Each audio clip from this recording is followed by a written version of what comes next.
वृंदावन में एक संत रहते थे और ये बहुत पुरानी घटना नहीं है। साकेत धामवासी पूज्यपाद स्वामी श्री राजेश्वरानंद जी महाराज इस घटनाक्रम को बताया करते थे और बहुत पुरानी नहीं, महात्मा जी कहते थे कि 50-60 साल पुरानी घटना है मात्र। दक्षिण भारत के एक संत थे जो वृंदावन में आकर के रहते थे। वृंदावन में तो बहुत संत हैं। जब भी वो महात्मा जी किसी भी आश्रम में आते हैं या कहीं से भी निकल करके जा रहे होते हैं तो उन्हें देख करके कोई ये नहीं कहता था कि स्वामी जी आ गए हैं, कि महात्मा जी आ गए हैं। जैसे ही वो आते तो कहते कि जज साहब आ गए हैं, देखते और कहते कि जज साहब आ गए हैं। एक बार किसी ने पूछा कि ये महात्मा जी को जज साहब क्यों कहते हैं, तो वहां के वृंदावन के जो वहां रहने वाले संत थे उन्होंने कहा इनको जज साहब इसलिए कहा जाता है क्योंकि ये पहले जज ही थे, साधु बाद में बने। इनके जीवन की घटना बड़ी अद्भुत है। तो भक्तों के मन में भी हुआ भाई सुना दो क्या घटना है।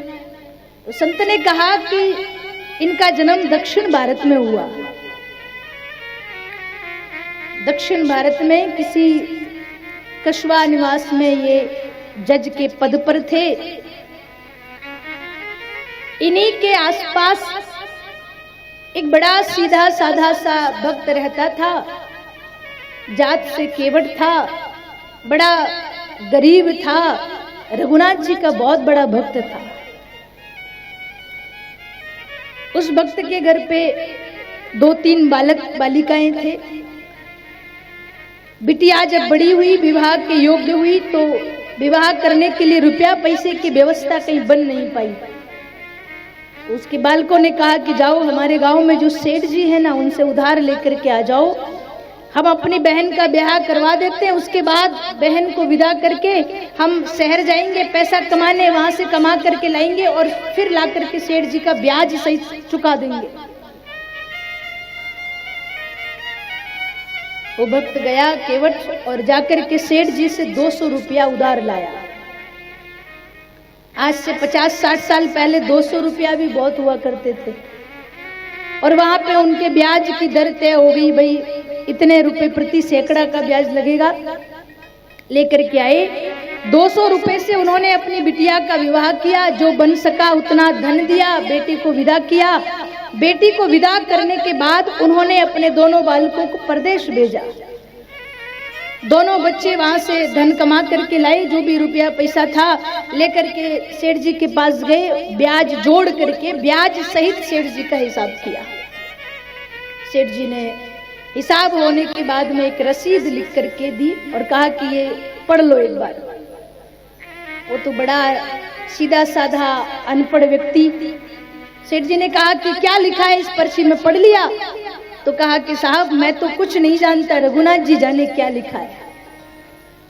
और उनका स्वभाव था, कोई पूछे कि भैया ये बात ऐसी हुई क्या, तो वो कहता कि भैया रघुनाथ जी जाने। भाई तूने ये बात सुनी क्या? तो कहता कि मैंने तो नहीं सुनी, रघुनाथ जी जाने ऐसा हुआ कि नहीं हुआ। बात बात पर श्री रघुनाथ जी जाने। जैसे ही सेठ ने कहा कि पढ़ लो इसमें क्या लिखा है, तो उस भोले भक्त ने कहा कि भाई मैं क्या जानूं, रघुनाथ जी जाने इसमें क्या लिखा है।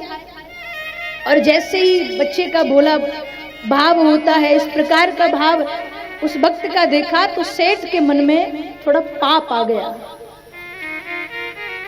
सेठ ने कहा कि अच्छा ठीक है, ये रसीद मुझे दो और एक गिलास जल लेकर के आओ। सेठ ने रसीद ले ली, वो भक्त को भेज दिया जल लेने के लिए। जब तक वो जल लेके आया, वो रसीद तो सेठ जी ने अपने पास रख ली, एक झूठ मूठ की पर्ची लिख के दे दी, कहा जाओ। अब सेठ जी का जो हिसाब था वो हो गया, बेटी का ब्याह हो गया, घर में कोई काम है नहीं, पत्नी थी नहीं, तो घर परिवार छोड़ करके गांव के बाहर श्री रघुनाथ जी का एक मंदिर था, ये वहां जाकर के रहने लगा। वो रसीद अपने साथ लेकर के गए, ले जाकर के पहले तो रघुनाथ जी के चरणों में रखी, फिर उठा करके जहां अपने कपड़ों की पोटली इत्यादि थी वहां जाकर के रख दी। मंदिर में झाड़ू पोछा करते, साफ सफाई करते। याद रखिएगा, जब कभी आप और हम मंदिर दर्शन करने जाएं ना, महापुरुष कहते हैं जितना पुण्य भगवान के विग्रह तक पहुंचने का लगता है, उतना ही पुण्य भगवान के मंदिर की सीढ़ियां साफ करने का लगता है। कभी जाइएगा तो मंदिर में हो सके तो सेवा जरूर करिएगा। बड़ी सुविधाएं हैं महाराज, आजकल तो वीआईपी पास बन जाए तुरंत दर्शन हो जाते हैं। क्षमा करिए, हम अवहेलना नहीं करते, क्योंकि कई बार आप लोगों की वीआईपी पास से हमें भी दर्शन हो जाते हैं। पर मैं तो हमेशा निवेदन करती हूँ कि जितना आनंद इंतजार करने के बाद दर्शन करने का आता है, उतना वीआईपी में नहीं आता। सूरदास जी महाराज आंखों से अंधे थे। श्री बल्लभाचार्य जी की कृपा हुई और कुछ नहीं दिखता था, पर भगवान का दर्शन जरूर हो जाता था, तो रोज मंदिर जाते। एक बार मंदिर में बहुत ज्यादा भीड़ थी, इतनी ज्यादा भीड़ धक्का मुक्की लगे, सूरदास बाबा गिर पड़े। तो एक भक्त ने सूरदास जी का हाथ पकड़ करके डांटते हुए सूरदास जी को कहा, बाबा दिखाई नहीं देता तो मंदिर में काहे को आते हो? भगवान ने आंखें नहीं दी है तो काहे को मंदिर में आते हो? घर में बैठ के भजन किया करो, अभी लग जाती तो। जब वो भक्त गुस्सा करने लगा, डांटने लगा सूरदास जी को, तो सूरदास जी कहे, लाला इसलिए थोड़ी आता हूं कि मैं उसे देखूं, मैं तो जानता हूं कि उसने मुझे आंखें नहीं दी, मैं उसे नहीं देख सकता। मैं इसलिए नहीं आता कि मैं उसे देखूं, मैं तो इसलिए आता हूं मैं उसे देखूं ना देखूं, एक बार वो मुझे देख ले कि मेरा भक्त आया है, मेरा आना सार्थक हो जाता है। मैं भले ना देखूं, वो तो देख रहा है कि मैं आया हूं। मंदिर में जाओ, यही भाव होना चाहिए। अगर गर्भगृह तक आप नहीं पहुंच पा रहे हो, बहुत ज्यादा भीड़ है, कोई बात नहीं, आप मंदिर की सीढ़ियां ही साफ करिए। मंदिर की सीढ़ियां साफ करने का भी उतना ही पुण्य मिलेगा जितना भगवान के विग्रह को स्नान कराने का मिले। क्योंकि श्री पंडरीनाथ भगवान कहते हैं, मैं भक्तों का दास, भगत मेरे मुकुट की मणि।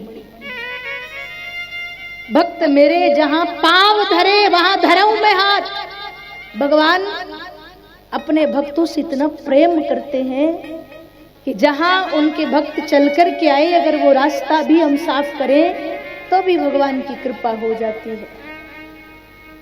आपने दर्शन किया होगा, प्राचीन जो मंदिर हैं, उन मंदिरों में शिखर बहुत ऊंचा दिखेगा, पर मंदिर का द्वार बहुत छोटा दिखेगा। आजकल तो बड़ी सुविधाएं हैं, बड़े बड़े द्वार बना दिए गए मंदिरों में, पहले ऐसा नहीं होता था। जितने भी प्राचीन मंदिर हैं, सब मंदिरों के शिखर बहुत ऊंचे हैं, पर मंदिरों के द्वार छोटे हैं। एक बार किसी संत से पूछा कि महात्मा जी, पहले के समय मंदिरों का द्वार छोटा क्यों हुआ करता था? तो संत ने कहा, भगवान के मंदिर का द्वार इसलिए छोटा बनाते थे, कितना भी बड़ा कोई राजा महाराजा क्यों ना आए, पर जब मंदिर में आए तो सीना तान कर नहीं, सर झुका करके वो मंदिर में प्रवेश करे। ये परंपरा है। अभी द्वार बड़ा हो गया तो हो गया, हमें अभिमान रहित होकर मंदिर में जाना चाहिए। मंदिरों के बाहर सब जगह एक पर्चा लिखा होता है, कृपया जूता चप्पल मंदिर के बाहर उतार दें। वहां एक और पर्चा होना चाहिए, कृपया अपना अभिमान भी मंदिर के बाहर ही उतार दें। अभिमान रहित होकर, प्रभु मेरा कुछ नहीं है, मैं तो भिखारी हूं, दाता एक राम जी भिखारी सारी दुनिया, ये भाव लेकर के जाइएगा मंदिर में। भाव अच्छा होगा तो भगवान कहाँ नहीं है। अभिमान रहित होकर मंदिर में जाइए। अगर किसी भी मंदिर या आश्रम में गए हो तो जितना हो सके थोड़ा श्रम करिए, थोड़ी सेवा करिए। गुरुदेव के आश्रम में जाएं तो भी थोड़ी सेवा करिए। ये कथा कहती है, भक्त रघुनाथ जी के मंदिर में झाड़ू पोछे का काम करते थे। उधर जिस सेठ जी से रुपया उधार लिया था, उस सेठ जी के मन में थोड़ा लोभ आया, थोड़ा पाप आया। और उसने मुकदमा कर दिया कि फले व्यक्ति ने 200 रुपया लिया था, अभी तक लौटाया नहीं है। उसके नाम से, भक्त के नाम से नोटिस जारी किए गए। भक्त तक पहुंचे, बुलाया गया, अदालत में पहुंचा तो जज साहब ने पूछा कि क्या आपने सेठ जी से 200 रुपया लिए थे? हाँ हुजूर लिए थे। क्या आपने दे दिए? हाँ मैंने तो उसी समय ब्याज सहित दे दिए। क्या प्रमाण है? तो वो जो झूठ मूठ की पर्ची लिख के सेठ ने दी थी, उस गरीब भक्त ने वो पर्ची निकाल के दी कि ये हिसाब के बाद ये रसीद मुझे प्राप्त हुई थी। जज साहब ने उसको पढ़ा और पढ़ करके कहा कि इसमें तो ऐसा कुछ नहीं लिखा, इसके आधार पर तो नहीं कह सकते कि भाई आपने हिसाब कर दिया है। इतना सुना वो तो रोने लग गया। माई बाप, मैं तो बड़ा गरीब हूँ, कहाँ से लाऊंगा 200 रुपया? मैंने तो अपने बच्चों को बाहर कमाने भेजा, तब जा करके हिसाब किया है। और जब वो गरीब भक्त रोने लगा तो जज साहब को दया आ गई। जज साहब ने कहा कि कोई बात नहीं, एक बात बताओ, जब तुमने सेठ जी का हिसाब किया तो तुम दोनों के अलावा वहां कोई तीसरा गवाह था? भक्त ने बड़े सहज भाव में कहा, माई बाप, शिवाय रघुनाथ जी के वहां कोई नहीं था। जज साहब ने सोचा कि रघुनाथ नाम का कोई आदमी होगा। उस समय जब इन्होंने हिसाब किया तो जज साहब नाम का कोई व्यक्ति वहां होगा। जज साहब ने कहा कि ठीक है, आप जाओ, अगली पेशी पर आना। भक्त चला गया। जज साहब ने अपने खर्चे से रघुनाथ जी के नाम से फिर नोटिस जारी किया। चपरासी गया, पूरे गांव में घूम लिया, भाई रघुनाथ जी नाम का कोई व्यक्ति है इस गांव में? योग ऐसा कि उस गांव में एक भी व्यक्ति रघुनाथ जी नाम का नहीं। किसी एक व्यक्ति ने कहा कि भाई रघुनाथ जी का घर तो हमारे गांव में नहीं है, पर रघुनाथ जी का मंदिर जरूर है। तो चपरासी ने कहा कि मंदिर ही बताओ कहाँ है। मंदिर में गए, पुजारी जी बाहर बैठे थे, पूछा भाई ये रघुनाथ जी का मंदिर है? बोले हाँ। बोले ये लो, आपके नाम से आया है। उस चपरासी ने सोचा कि यही रघुनाथ होगा। पुजारी जी ने खोल करके पढ़ा, भगवान की तरफ देख के कहा, वाह राघव जी, कोई आपके लिए मुकुट लाता है, कोई माला लाता है, कोई पैजनी लाता है, कोई करधनी लाता है, कोई प्रसाद लाता है, आज तो आपके लिए ये आया है। और जब आपने बुलवाई लिया है तो हम काहे को मना करें? हस्ताक्षर पुजारी जी ने कर दिए। चपरासी चला गया। जैसे ही केवट भैया आए तो मंदिर के पुजारी ने कहा, क्यों भाई तूने वहां जाके अदालत में रघुनाथ जी का नाम क्यों लिया गवाह के रूप में?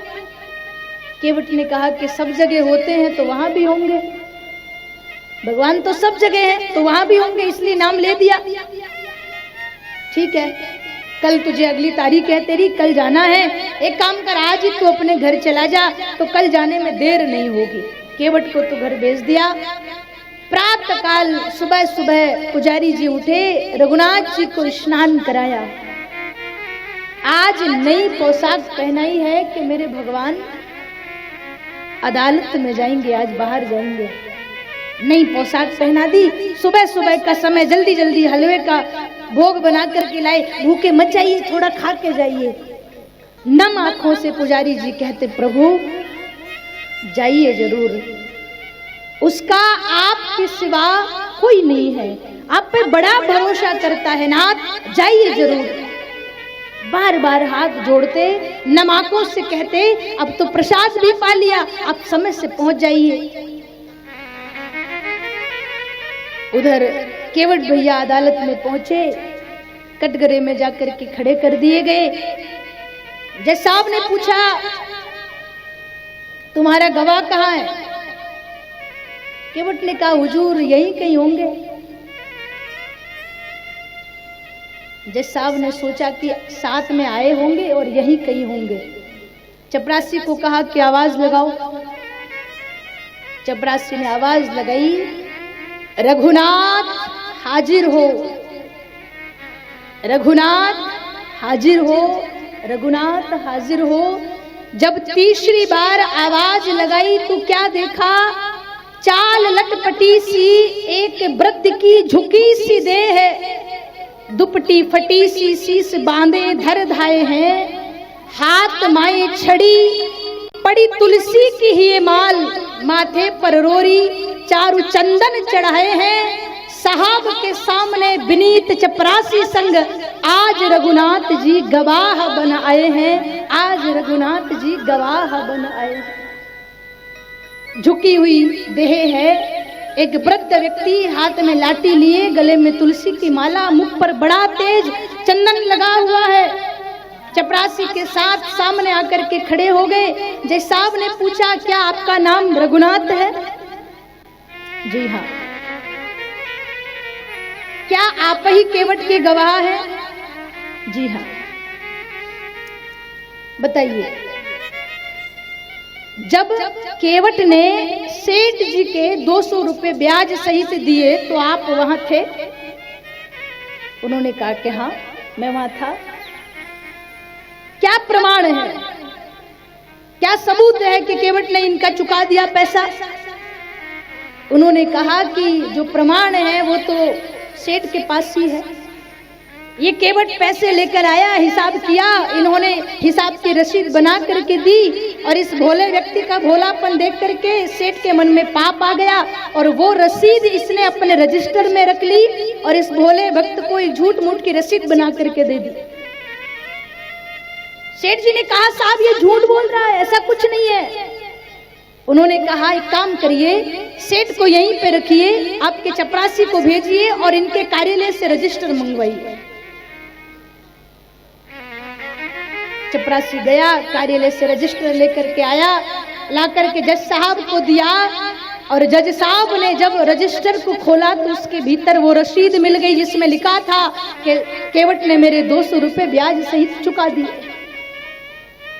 केवट बेइज्जत बरी हो गए, सेठ जी को सजा सुना दी, सब चले गए। केवट भैया जाने वाले थे।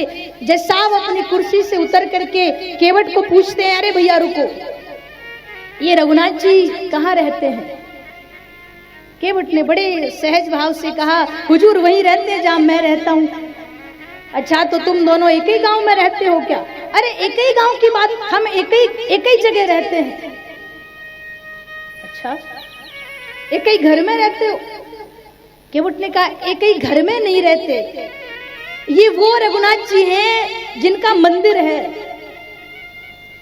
जज साहब ने कहा, पुजारी तो लग नहीं रहे थे, हैसियत ऐसी दिख नहीं रही थी कि ये मंदिर बना सके, फिर ये मंदिर में क्यों रहते हैं? केवट ने बड़े सरल भाव से कहा, हुजूर आप पढ़े लिखे लोगों को समझाना बड़ा मुश्किल है। अरे ये वही रघुनाथ जी हैं जो मंदिर के गर्भगृह में विराजमान रहते हैं, ये वही राम जी हैं। इतना सुना, जज साहब की आंखों से आंसू बहने लगे, दौड़ करके अदालत के बाहर तक गए, सब जगह ढूंढ लिए, कहीं नहीं दिखे। रोते रोते अपने गांव पहुंच गए। गांव में जाकर के गांव वालों को घटना सुनाई, अपने पद से इस्तीफा दे दिया, खूब रोए। गांव वालों ने पूछा, क्यों रोता है? बोले, आज मेरी अदालत में रघुनाथ जी आए थे। गांव वालों ने कहा, तुझे तो खुश होना चाहिए, तेरा तो सौभाग्य है। रो क्यों रहा है? सेठ जी ने कहा, रोने का कारण दूसरा है। भैया सारी खुशी, रोने का कारण दूसरा है।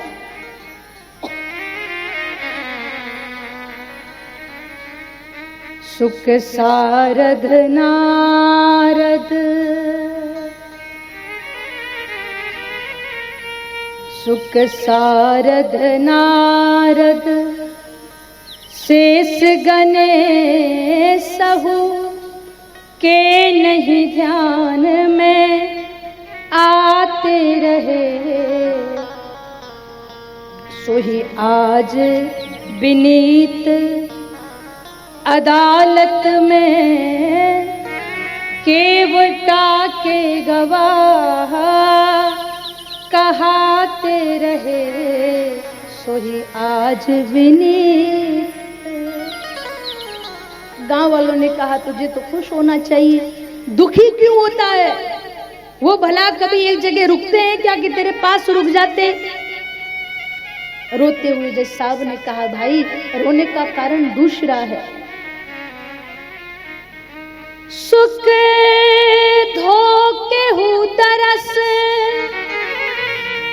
दिए को भायो, दुख नाही जो आके जाते रहे। दुख तो केवल एक ही बात का है, कुर्सी पे बना जज बैठा रहा, जगदीश खड़े समझाते रहे। कुर्सी पे बना जज। एक दिन जिसकी अदालत में सबको जाना है, वो मेरी अदालत में आया। मैं कुर्सी पे बना जज बैठा रहा और जगदीश खड़े समझाते रहे। इतना रोए, पद से इस्तीफा दे दिया, घर परिवार छोड़ करके वृंदावन चले गए, संत बन गए। वृंदावन तो चले गए पर कभी बिहारी जी के मंदिर में नहीं जाते। मंदिर के बाहर ही ब्रज रज को माथे पे लगाते। कई बार संतों ने कहा भीतर चलिए ना दर्शन करने, तो हाथ जोड़कर कहते, प्यारे आ तो गया हूँ मगर जानता हूँ